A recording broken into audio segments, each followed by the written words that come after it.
logement vacant est transmise au mois de novembre aux propriétaires. C'est une taxe qui est facturée aux propriétaires qui ont un logement dans une ville de plus de 50 000 habitants. On appelle également cela une ville en zone tendue. La taxe sur logement vacant est facturée si le bien n'est pas loué depuis minimum 1 an au 1er janvier N. Qui doit la payer? Ce sont les propriétaires du logement qui doivent payer cette taxe.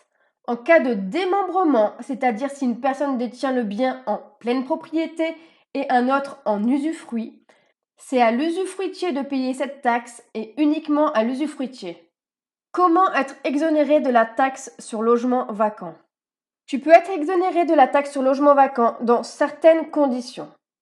Si ton bien est une résidence secondaire meublée et que tu paies déjà une taxe d'habitation. Si le logement est occupé plus de 3 mois de suite dans l'année, soit 90 jours.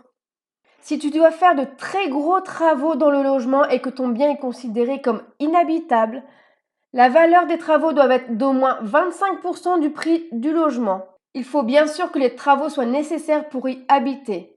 Une simple décoration ou un rafraîchissement ne suffit pas pour être exonéré de cette taxe.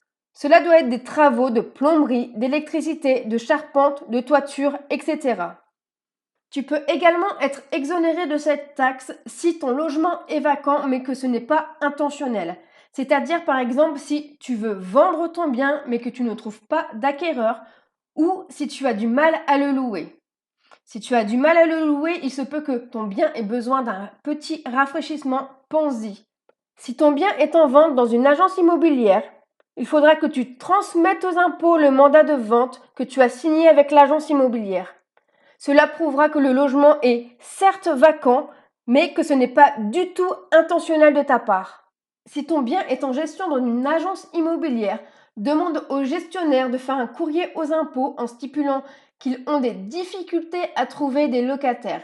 Il faudra qu'ils prouvent qu'ils ont fait le nécessaire pour louer ton bien. Si tu gères ton bien toi-même, il faudra prouver aux impôts que tu as bien mis des annonces sur les différents sites comme Le Bon Coin, Se Loger, etc. Tu pourras le prouver en faisant une impression écran de la publication de tes annonces. Si tu sais que tu vas louer très facilement ton bien, dans ce cas, il n'est pas nécessaire de faire cette impression écran. Par contre, si tu rencontres des difficultés, n'oublie surtout pas de faire une impression écran. Cela te permettra d'être exonéré de la taxe sur logement vacant. Très important à savoir, la taxe sur logement vacant n'est pas du tout déductible de tes impôts. Tu ne peux pas déduire ce montant de tes impôts.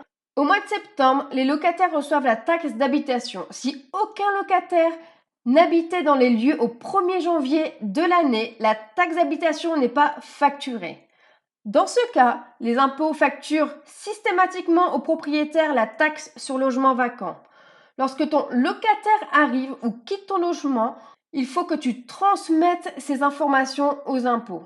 Aujourd'hui, il est très facile de communiquer ces informations grâce à ton espace impôts.gouv. Il suffit simplement d'envoyer un email aux impôts pour qu'ils prennent en compte ce changement de situation. Alors n'hésite pas à le faire. J'espère que ces astuces t'auront plu. N'hésite pas à mettre dans les commentaires ce que tu penses de cet article. Et moi, je te dis à bientôt pour une nouvelle vidéo.